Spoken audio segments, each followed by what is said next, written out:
الحمد للہ کفا وسلام علی عبادہ الذین اصطفى اما بعد فاعوذ باللہ من الشیطان الرجیم بسم اللہ الرحمن الرحیم یا ایہا الناس اتقوا ربکم الذی خلقکم من نفس واحدہ وخلق منها زوجها وبث منہما رجالا کثیرا ونساء واتقوا اللہ الذی تساءلون به والارحام ان اللہ کان علیکم رقیبا۔ صدق اللہ العظیم۔ میرے محترم بزرگوں، دوستو، جیسا کہ ہم سب جانتے ہیں کہ اللہ تبارک و تعالیٰ نے اس دنیا کو جب بنایا تو ظاہر سی بات ہے کہ اس دنیا میں کوئی بھی موجود نہیں تھا، کوئی بھی اس زمین پر موجود نہیں تھا، یہ خالی اور ویران پڑی ہوئی تھی۔ تو اللہ تبارک و تعالیٰ نے حضرت آدم علیہ السلام کو پیدا کیا، ان کی بائیں پسلی سے حضرت حوا علیہ السلام کو پیدا کیا، اور اس روئے زمین کو پھر ان دونوں کے ذریعے سے آباد کیا گیا۔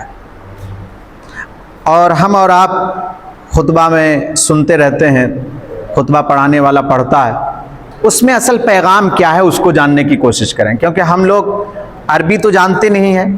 جو عالم ہوتے ہیں وہ عربی جانتے ہیں، اس لیے انہیں معلوم ہوتا ہے کہ اس خطبہ نکاح میں کہا کیا جا رہا ہے۔ ہم نے ایک آیت پڑھی ہے جو خطبے کے نکاح میں بھی پڑھا جاتا ہے، آپ سنیں گے اس کو ابھی، کہ اللہ تبارک و تعالیٰ کہتا ہے یا ایھا الناس اتقوا ربکم الذی خلقکم من نفس واحدہ، کہ لوگوں اپنے رب سے ڈرو۔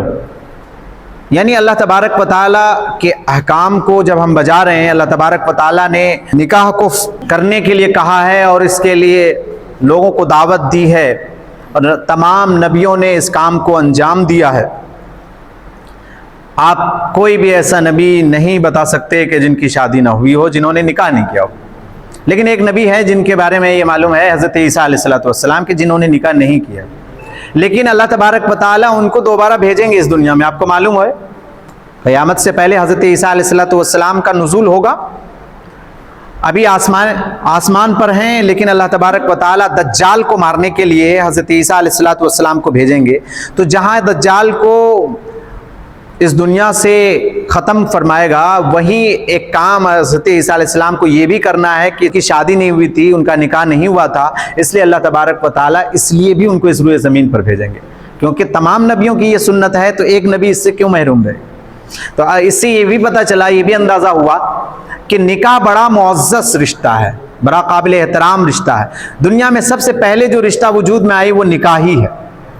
دنیا میں سب سے پہلے جو رشتہ وجود میں آیا وہ کون سا ہے؟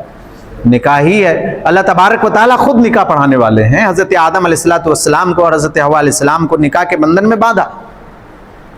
تو اللہ تبارک و تعالیٰ نے اس بات کی دعوت دی یا ایھا الناس اتقوا ربکم الذی خلقکم، کہ اے لوگوں اپنے رب سے ڈرو جس نے تم کو پیدا کیا۔ حضرت آدم کو کس نے پیدا کیا؟ کس نے پیدا کیا حضرت آدم علیہ السلام؟ اللہ نے۔ حضرت حوا کو اللہ نے پیدا کیا۔ تو میاں بیوی کا رشتہ کس نے پیدا کیا؟ اللہ نے پیدا کیا۔ تو اسی کو اللہ تعالیٰ نے کہا کہ سب سے پہلے اللہ سے ڈرو، یعنی اللہ پر ایمان لاؤ۔ کفار بھی اس میں مخاطب ہے، ساری دنیا کے لوگ اس میں مخاطب ہے۔ یا ایھا الناس، اس کا معنی ہے کہ اے لوگو۔ ظاہر سی بات ہے کہ یہاں کسی مومن سے نہیں کہا جا رہا، یا کسی یہودی سے، کسی نصرانی سے، کسی کافر سے نہیں کہا جا رہا ہے، بلکہ اس میں سب کے سب داخل ہو گئے۔ یا ایھا الناس، اے لوگو اپنے رب سے ڈرو جس نے تم کو پیدا کیا، اور کس سے؟ من نفس واحدہ، ایک ہی جان سے پیدا کیا۔ وہ ایک ہی جان کون ہے؟ حضرت آدم علیہ السلام۔ اور پھر کیا کیا؟ وَخَلَقَ مِنْهَا زَوْجَهَا، اور اس کے ذریعے سے پھر روئے زمین کو بھر دیا گیا مردوں اور عورتوں سے۔ آج ہم اور آپ موجود ہیں تو حضرت آدم اور حوا علیہ السلام ہی کی وجہ سے، اسی لیے حضرت آدم علیہ السلام کو ابو البشر کہا جاتا ہے، تمام انسانوں کے ابا حضرت آدم علیہ السلام۔ تو اس میں اللہ تبارک و تعالیٰ نے اس دنیا کو بسانا تھا، اور نکاح کے ذریعے سے یہ چیز وجود میں آتی ہے۔ اسی لیے حدیث میں آتا ہے کہ جب بچہ بالغ ہو جائے تو اس کو نکاح کرا دینا چاہیے۔ فَانْكِحُوا مَا طَابَ لَكُمْ، کہ جو تمہیں اچھا لگے اس سے نکاح کر لو، تاکہ انسان زنا نہ کرے، گناہ نہ کرے، کیونکہ انسان جب حرام طریقے کو اختیار کرے گا تو ظاہر سی بات ہے کہ اللہ کی نظر میں گر جائے گا، جہنم کا مستحق ہو جائے گا، جہنم اس کا ٹھکانہ ہو جائے گا۔ اور اللہ نے قرآن کریم میں بھی فرمایا وَلَا تَقْرَبُوا الزِّنَا، کہ زنا کے قریب بھی مت جاؤ۔ تو اللہ تعالیٰ نے حلال طریقے بتا دیے تاکہ اس کے ذریعے سے انسان اپنی تسکین کو حاصل کر سکے. جیسا کہ اللہ تبارک و تعالیٰ نے حضرت آدم علیہ السلام کی بائیں پسلی سے حوا علیہ السلام کو اسی لیے پیدا فرمایا.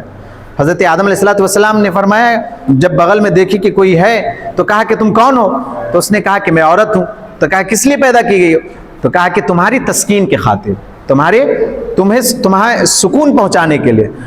تو اللہ تبارک و تعالیٰ نے عورت کو، لڑکیوں کو مردوں کی سکون کا ذریعہ بنایا.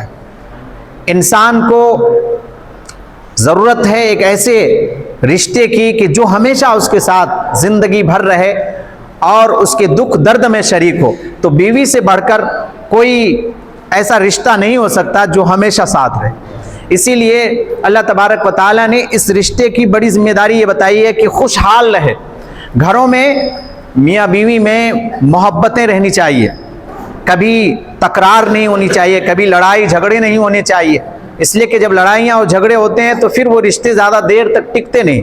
اور اللہ تعالیٰ نے اسی آیت میں یہ فرمایا کہ تسالون بہ والارحام، کہ اللہ تبارک و تعالیٰ نے جو رشتے تمہیں عطا کیے ہیں، جس رشتے کے بندھن میں تم بدھے ہو، ان تمام رشتوں کا خیال رکھنا.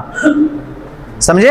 اللہ تبارک و تعالیٰ نے رشتہ داری کو جوڑنے پر بڑی ترغیب دی ہے. آج انسان اپنے بھائی سے ہی کٹ کے رہتا ہے، حالانکہ ایسا نہیں ہونا چاہیے.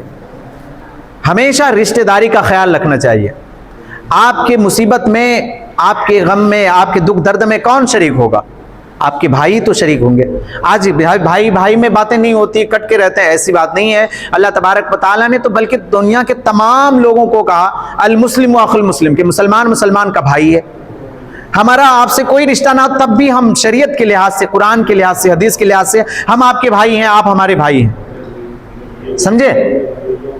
اور یہ بھی فرمایا کہ جب ایک مسلمان بھائی کو کوئی تکلیف ہوتی ہے تو دوسرے بھائی کو تکلیف ہونی چاہیے.